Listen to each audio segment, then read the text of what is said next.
Qué bueno. Una mano amable es la que necesitamos cada día, ¿no es verdad? Doy gracias al Señor porque tengo el privilegio de estar con vosotros con un tema muy hermoso, conociendo a Dios a través de los patriarcas.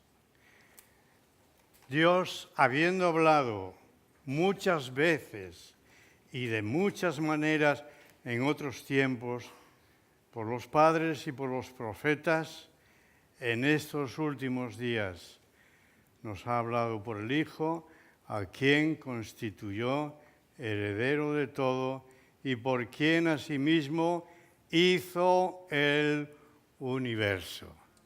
El privilegio que tenemos en Génesis, en el primer capítulo, ver al Señor creador, creando con un diseño inteligente todas las cosas y además después formando al hombre. Y conociendo al primer patriarca, que es Adán y Eva, la primera pareja, conocemos a Dios un poco más, porque lo que se conoce de Dios ha sido a través de sus siervos, a través de los hombres, que no eran teólogos, por cierto, sino que su revelación o sus mensajes eran vivenciales, es decir, caminaban detrás o delante del Señor según las circunstancias y después nos contaban y nos contaron todas las experiencias maravillosas. Hombres de carne y hueso como nosotros, pero que recibieron la revelación de Dios, de un Dios verdadero, de un Dios vivo. Por esto, aquí en Hebreos se dice que Dios habló de tantas veces a nuestros padres en primer lugar y por los profetas. La vez pasada hemos estado ya en Génesis considerando un poco cómo ha sido creado nuestro primer patriarca, digamos, nuestro primer padre, porque Adán fue un padre de gentes. Y dice en el verso 26 de Génesis, después de haberse referido a la creación del mundo, el sexto día, a la mañana, era el último día, crea los animales. Y por la tarde nos crea a nosotros. Es por eso que están tan cerca de nosotros los animales. Es por eso que nos entendemos bien con ellos y ellos con nosotros. Pero también nos obliga a hacer un ejercicio de humildad. Hemos sido creados el mismo día con los animales, aunque por la tarde. El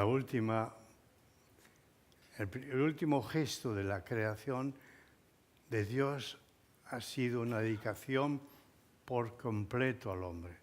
Porque hasta ahora Dios está creando por la palabra, mandando, ordenando que produzca el mar, que produzca la tierra, esto y lo otro.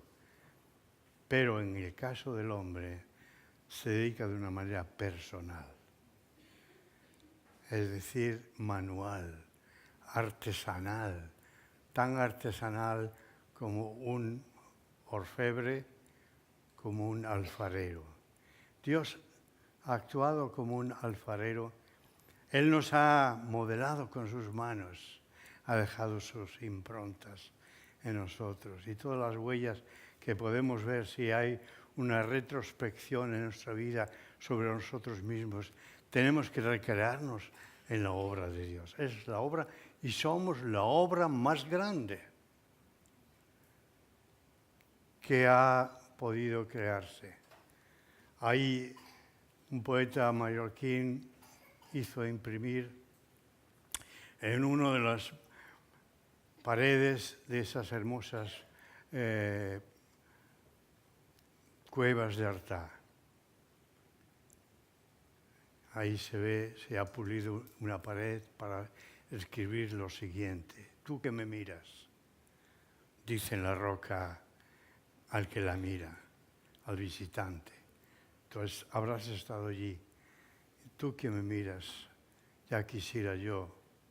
Te daría siglos de mi vida por un pálpito de tu corazón.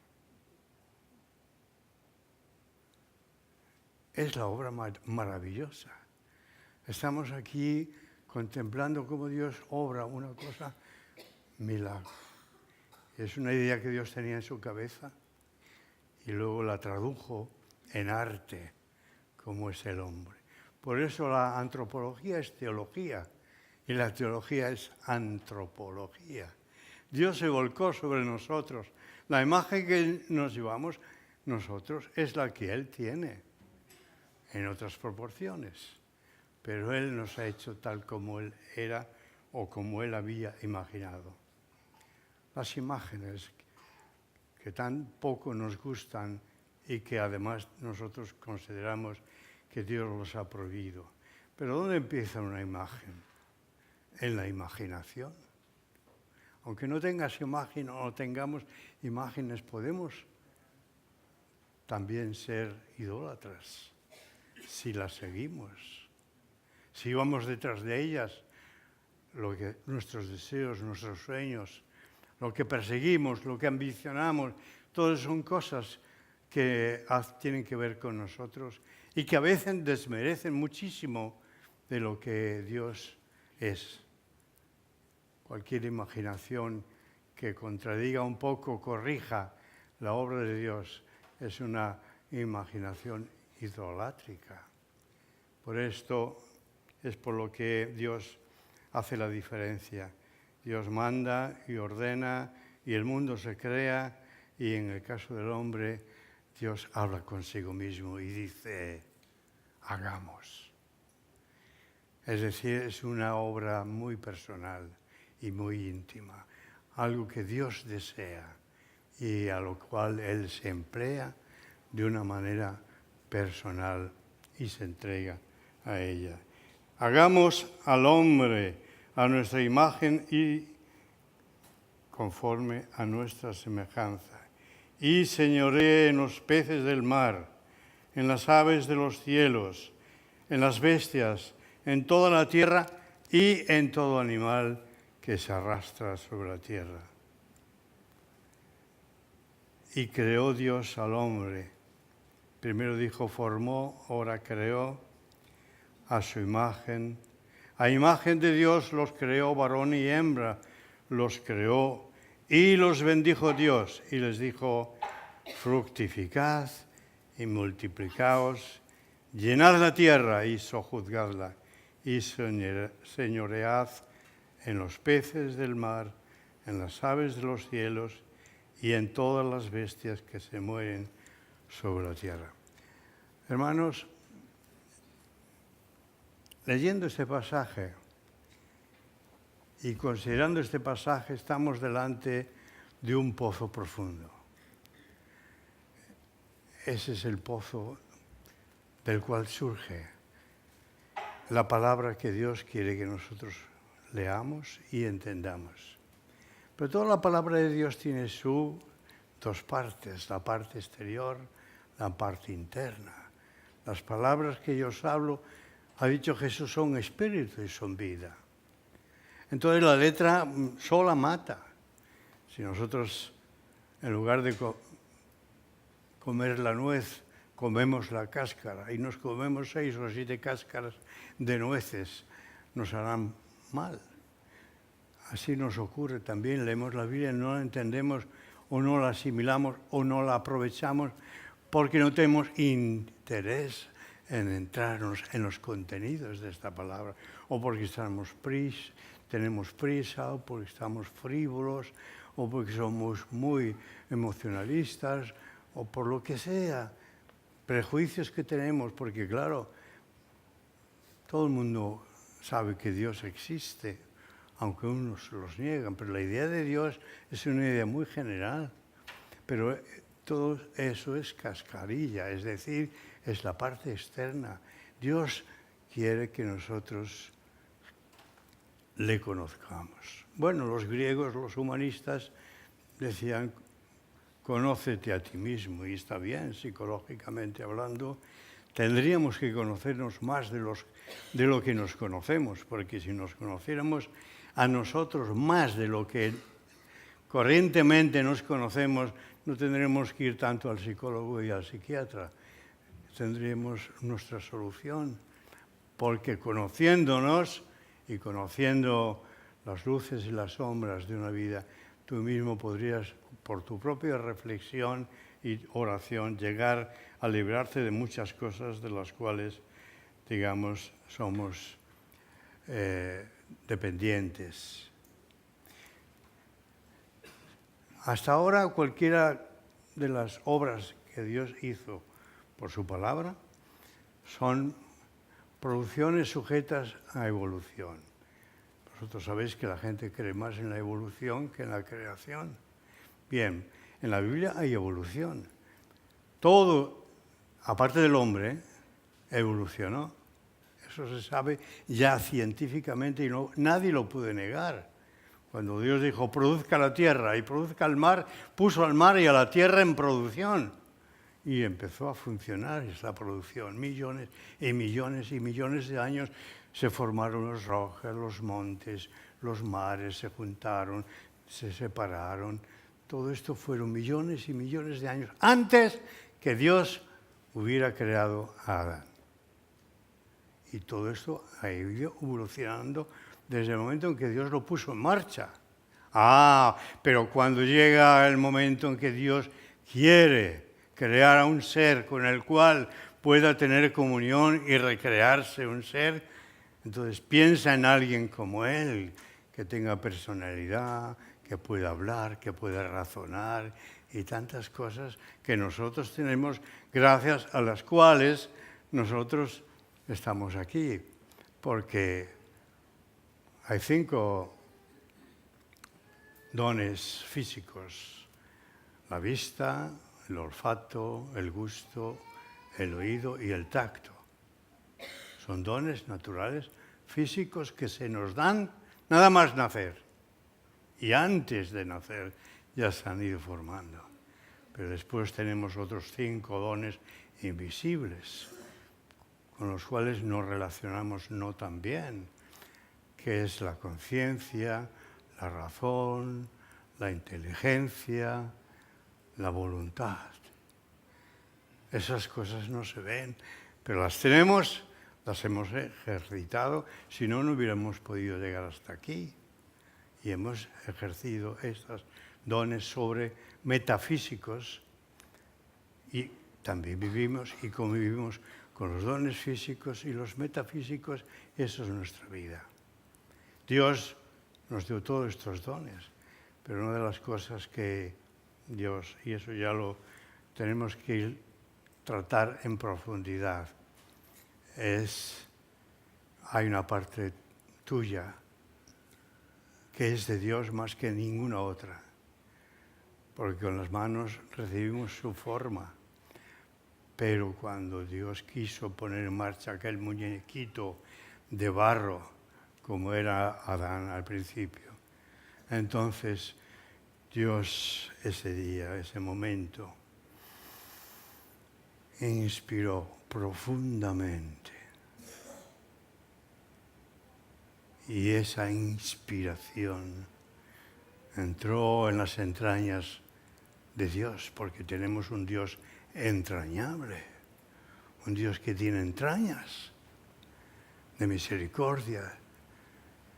Y ese hálito, inspiración del Espíritu, recreó las entrañas de Dios mismo, su corazón, su hígado, sus riñones, todo lo que hay dentro de nuestro cuerpo ha recibido la inspiración del autor de la vida. Y después, una vez que ese Espíritu tomó todas las partes de la divinidad, la sustancia y la esencia, sopló sobre las narices de Adán. Y ese soplo le trajo a Adán la vida. Y puso en marcha aquello que era un muñequito, o podría ser un muñequito de barro, o un muñequito del pim pam pum, que se mueve con hilos. Eso no es lo que Dios ha querido y ha creado. Lo que Dios ha creado ha salido. Hemos salido de las entrañas de Dios. Nada más ni nada menos. Hemos salido de las entrañas de nuestro Dios. Y entonces Dios formó y Dios creó al hombre a su imagen y semejanza. Y además lo creó varón y hembra. Es decir, con una singularidad. Si los creó varón y hembra y nos creó imagen y semejanza, Dios también es varón y hembra. En Dios están las dos maneras de vivir el hombre, como hembra y como varón. Por eso Dios entiende tanto a las mujeres como a los hombres, y es por eso que Dios está tan próximo a los unos como a los otros. También en la eternidad, en el mundo de Dios, se mueven estas familias, porque la Biblia habla de la parentela de los cielos. Al parecer los cielos están constituidos en forma de familia. Allí no es un cuartel donde se obedece y se manda. Allí es una familia que se ama y se quiere. Y eso lo ha tomado el cielo y lo ha traído a la tierra, porque la idea de familia es una idea de Dios tomada de lo que no se veía. Dios no creó de la nada, creó de lo que no se veía, que era mucho. Hoy en día hay muchas cosas, miramos al cielo, hay miles y miles de estrellas, pero no son todas, no están todas. Esa es la infinitud de donde ha venido el mundo. Y eso es la plenitud de donde venimos nosotros. Tenemos un Dios entrañable y que se acuerda que somos polvos. Y Dios nunca ha hecho polvo a nadie. Antes, Dios ha tratado con misericordia al hombre.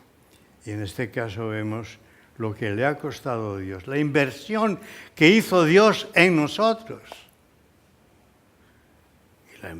Por no decir, porque ya es, digamos, otra parte de la revelación, la inversión que ha hecho en Cristo a favor nuestro.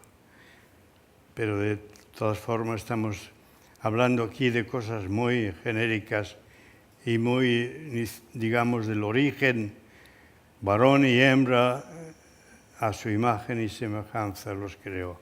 Es decir, que tanto el hombre como la mujer llevan la imagen de Dios.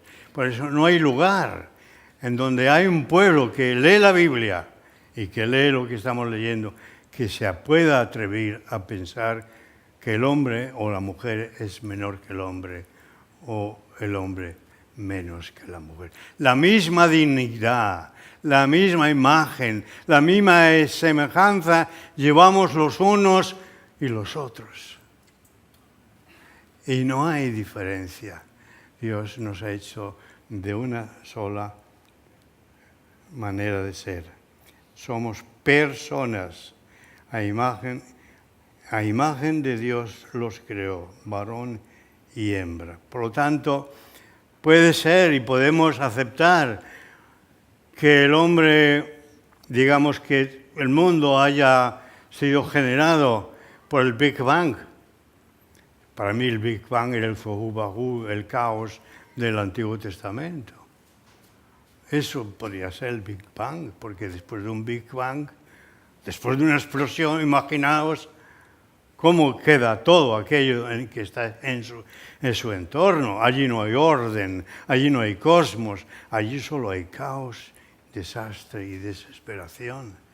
Por eso podemos decir, sí, todo habrá podido ser evolucionado, pero el hombre jamás.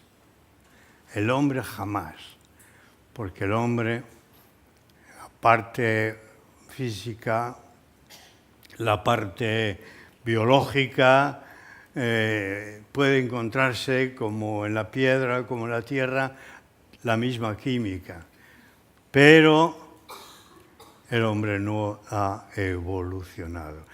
El hombre no es el resultado de una evolución, de nada. Los monos han seguido siempre monos y el hombre siempre ha sido hombre. Es decir, no hay evolución del simio, como se nos ha querido decir a principios de siglo.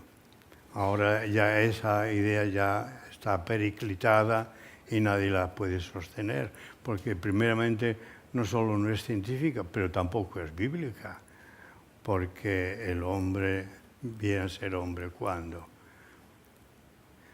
Dios coge, hincha sus pulmones y ese aire cálido del interior del corazón de Dios le da vida a aquel muñequito que hubiera sido eso, solo un muñequito de barro.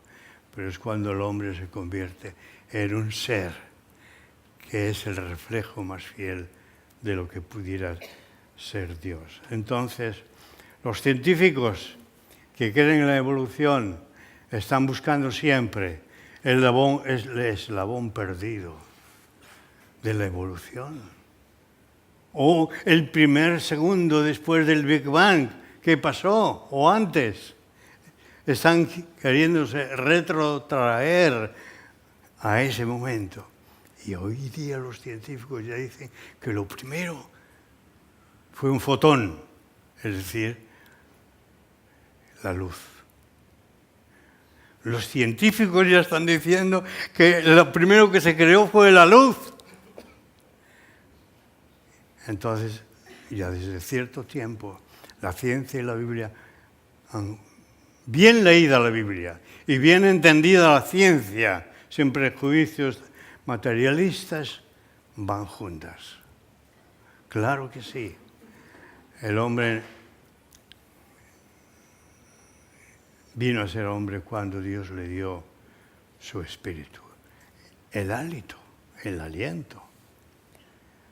Entonces ya dejó de ser una mezcla química de la tierra, del barro. Así empezó el alfarero, porque la Biblia presenta al Señor como un alfarero y aquí en este mismo capítulo como un hortelano. Y es la mejor manera de conocer a Dios. Cuando lo reducimos a la dimensión nuestra, entonces lo entendemos. Jesús, para hacerse hombre, se tuvo que reducir a la mínima expresión de un hombre para poder hablarnos. Si no, no lo hubiéramos podido entender. Y Jesús tuvo que aprender hebreo para hablar a los hebreos. ¿Dónde está el eslabón perdido? Porque claro, con el carbono 14 y todos los métodos que hay de investigación científica, pues encuentran que en la evolución falta algo. Y ese es el eslabón de lo que cuando el hombre saltó a ser hombre. Y el eslabón perdido nunca lo encontrarán. Nunca. Porque todos los cráneos que puedan analizar son personas fallecidas que exhalaron el espíritu antes de morir. Y no quedó dentro. No lo puede encontrar. Ni tampoco hay medios para encontrar, descubrir el espíritu del hombre, porque no está, lo ha exhalado. Todos expiramos. Jesús, aún siendo Jesús, expiró y dijo, en tus manos encomiendo el espíritu. ¿A dónde van el espíritu de los hombres, el espíritu de vida? Lo recoge Dios, lo recoge el Señor. Vuelve a quien se lo dio. No va a la tierra porque no era de la tierra, ha sido la única cosa. Todo lo demás que formaba al hombre era pura química combinada, formada, pero cuando Dios le da el Espíritu, le da algo suyo personal y eso nadie se lo lleva. Todo tiene la exhalación, el exitus que llaman los médicos cuando una persona muere y muere sin ninguna enfermedad, pero muere, es un exitus. Esta persona le ha salido el espíritu y entonces ya no puede seguir viviendo. así como la vida vino por el Espíritu que insufló Dios en el hombre, cuando el hombre fallece o la mujer exhala, porque no puede aguantar ese cuerpo más ese espíritu de vida. Primero se forma el cuerpo y después se da el espíritu. Después se da el espíritu y se corrompe el cuerpo. Porque claro, el cuerpo sin el espíritu no tiene vida, aunque antiguamente se decía que la vida estaba en la sangre.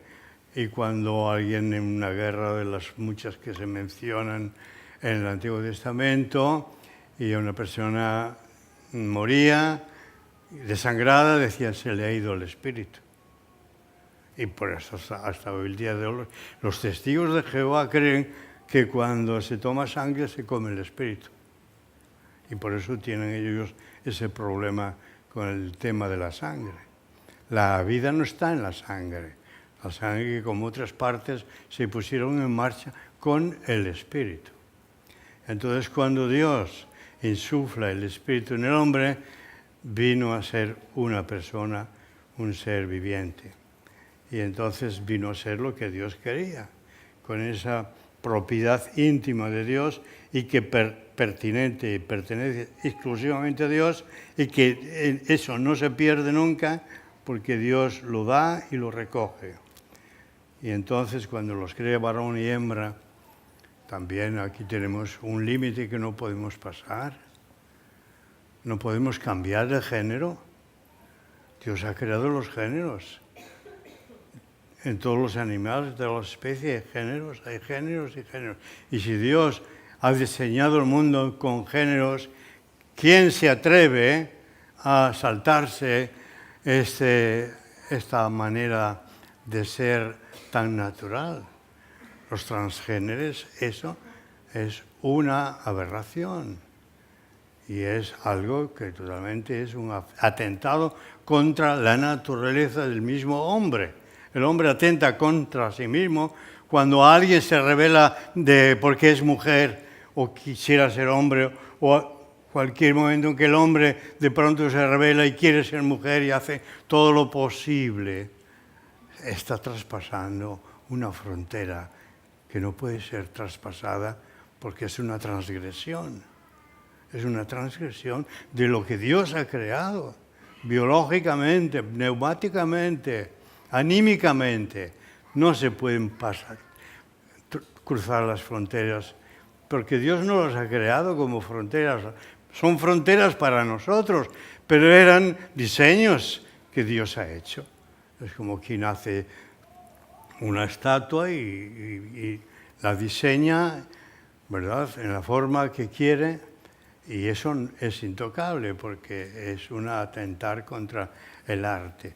Pero en este caso todavía muchísimo grave porque es atentar contra la revelación y la creación de Dios.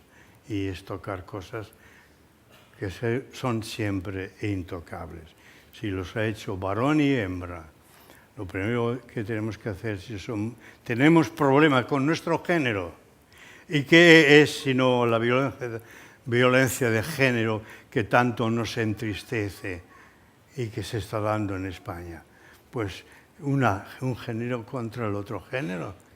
Y donde viene ese altercado, esa adversidad de un género contra otro, pues nace de esta manera que el hombre ha tenido de rebelarse siempre contra lo que él ha creado, lo que es lo genial y lo que es lo original, que nunca debemos trastocar. Entonces hay un conflicto conmigo mismo. Cuando yo no me siento feliz como hombre, empiezo a tratarme a mí mismo mal o a transformarme, o la mujer que empieza a renegar de su condición y empieza a buscar otras formas de ser y de vivir no solamente la vida natural, sino la sexualidad. Eso es transgredir y es, digamos, tratar de cambiar, de corregir lo que Dios ha hecho de una manera perfecta. Por eso lo importante es saber amarnos a nosotros mismos. Amarnos a nosotros mismos es la base para amar al prójimo. Porque no se ama a sí mismo, no puede amar al prójimo. Entonces, si no nos amamos a nosotros mismos desde nuestra condición genérica, entonces tenemos un conflicto muy grave. Tendremos que ir al psiquiatra, pero si nosotros tenemos el Espíritu Santo, y el Espíritu Santo está dentro de nosotros, y recorre nuestros neurones, y recorre todas las células de nuestro cuerpo, el Espíritu Santo es capaz de sacudirlas de tal manera que todo se ponga en su lugar. Y venga la sanidad interna de parte del Señor para nuestras vidas. Si Dios ha creado varón y hembra, debemos dar la gloria a Dios. Darle la gloria a Dios de lo que tú eres. Si eres un varón, si eres una hembra, aunque socialmente a lo mejor te está maltratando, porque eres de color, o porque eres asiático, o porque eres hombre, o porque eres mujer. Y la violencia de género es un conflicto gravísimo para mí, que digamos, en España no se está tratando debidamente. Se está haciendo una moda de la homosexualidad, se está haciendo una moda de cosas que realmente no son moda, ni mucho menos el divorcio. La homosexualidad son cosas que son contrarias al origen de lo que Dios ha creado. Y tenemos que reconciliarnos con nosotros mismos, aceptarnos a nosotros mismos tal como Dios nos ha hecho y nos ha aceptado y nos acepta. Está clarísimo, es, digamos, una singularidad lo que Dios ha creado cuando creó al hombre, mujer, varón y hembra. Es una genialidad y por lo tanto no haríamos suficiente todo lo que quisiéramos hacer en favor de esto, porque realmente hay que, digamos, asentar y revalorizar los valores naturales, ser lo que somos y amarlo es lo que Dios espera de cada hijo de Dios, de cada hijo suyo. Entonces, ¿qué dice? Los bendijo Dios. Bueno, esto ya es mucho. Que nos haya creado de esta manera, ya es mucho. Pero que además ahora Dios los quiera bendecir, más. Yo diría, más todavía.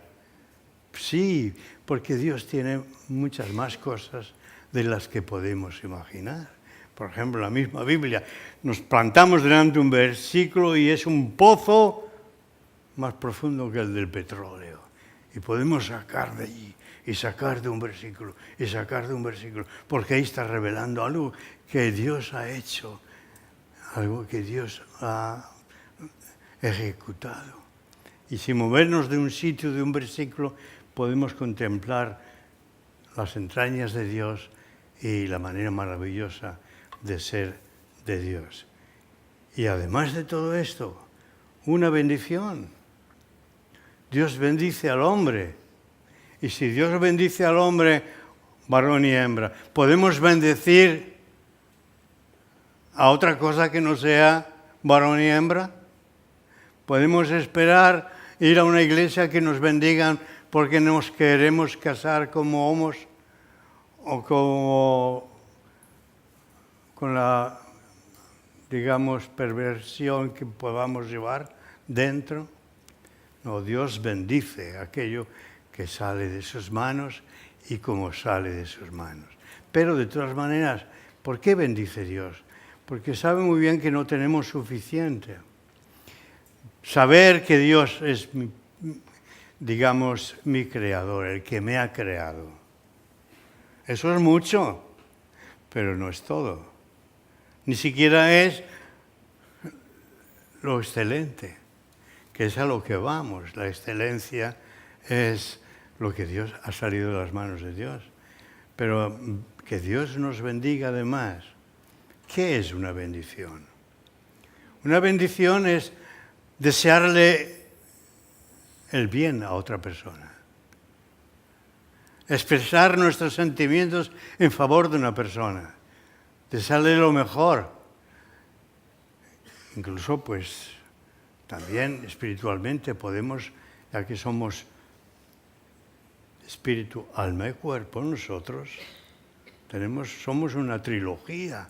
Yo no diría Trinidad porque es una palabra muy latina y muy poco usada o entendida, pero somos una trilogía, somos espíritu, alma y cuerpo.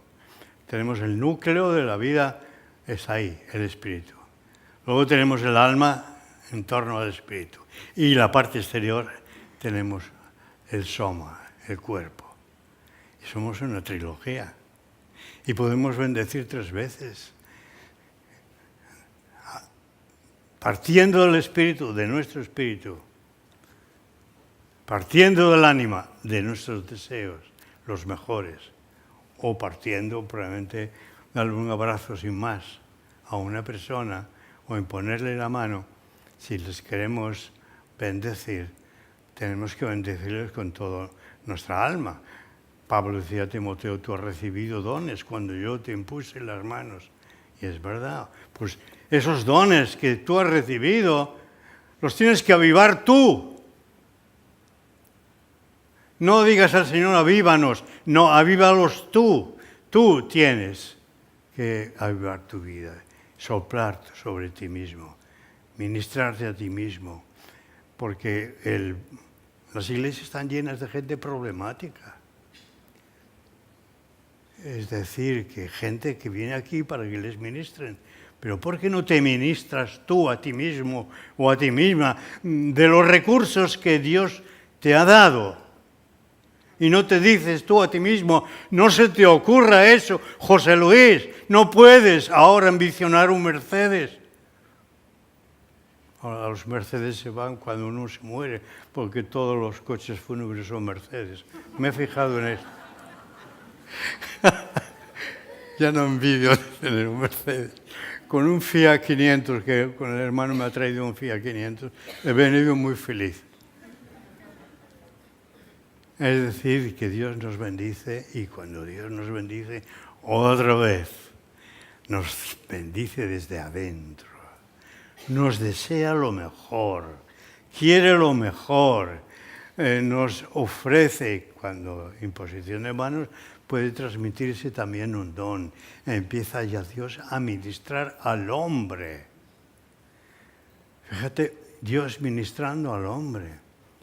Los patriarcas tenían a Dios como ministro. Abraham, un día Dios le dijo, tenía 75 años cuando salió de Ur de los Caldeos. 25 años vivió en la carne, cavando pozos, cuando se los cegaban, otra vez sudando, volvían a abrir los pozos, montando tiendas, desmontando tiendas, contando estrellas, contando arenas de la mar, porque quería tener un hijo. Dios le dijo, empieza a contar estrellas, a ver cuántas hay. Y el hombre fielmente iba. Un día le dice, mira Abraham, a los casi 100 años, 25 años, hay muchas personas que están 25 y más años en torno, como un tío vivo, en torno, digamos, una vida, una profesión, un trabajo, una afición, lo que sea, girando. Y un día Dios le dice a Abraham, anda delante de mí y serás una persona cabal, una persona íntegra, una persona completa. Y Dios es celoso de que seamos bendecidos. Dios, cuando creó cada cosa, es celoso de la calidad de vida, de la calidad de las cosas. Es celoso de eso. Vamos al supermercado y buscamos calidad. Y vamos a donde sabemos que se ofrece calidad. Pues la calidad y la santidad van juntas. Porque la calidad es algo singular. Y la santidad es una persona fuera de la común. Un santo es una persona fuera de lo común. Dios quiere que haya calidad en nuestras vidas. Y esa calidad nos viene no solamente cuando somos creados, sino cuando somos bendecidos por Dios. Otro soplo. Otra vez Dios poniendo las manos sobre el hombre y dándole la capacidad de ¿qué? Bueno, él había sido alfarero, bueno, Dios actuando como alfarero, Adán podía actuar como alfarero. Había actuado como hortelano preparando el huerto, Abraham tenía la capacidad de estas cosas, de lo que se le iba a mandar, tomar autoridad sobre la creación, ser el gobernador de todas las cosas que Dios había establecido, porque no solo Dios quería calidad, sino continuidad, sostenibilidad. Ahora, ¿qué se está buscando esto? Un desarrollo sostenible. Eso es lo que Dios quería, que el hombre se sostuviera en los dones que estaba recibiendo. Y una persona que se deja bendecir por Dios y dice, Señor, no solo me has creado, sino que además me has bendecido. Pues ahora yo te bendigo, Padre. Jesús nos enseñó a llamarle a este que se llama Elohim y Yahvé. Jesús le llamaba papá. Y esto habla de la intimidad de Jesús con su Padre. En este sentido, cómo se desarrolla en el hombre la idea de Dios. Primeramente el Elohim, un Dios, un nombre genérico, luego Yahvé, el que es, el que era, el que será, el eterno, el Shaddai, el todopoderoso. Dios va revelando al hombre, pero no se lo reveló el primer día. Moisés le dijo, oye, si tengo que ir a Egipto, ¿en nombre de qué Dios voy a ir? Porque allí está lleno de dioses. Y fue cuando Dios le dijo, pues yo soy Yahvé. Entonces eso quería decir mucho. Y cuando Dios nos bendice, nos da algo que va dándonos fuerzas y ánimo para continuar y para seguir. Pues yo ya no voy a seguir. Yo lo dejo aquí. Y como tenemos algún otro miércoles, seguimos a continuación, ¿eh?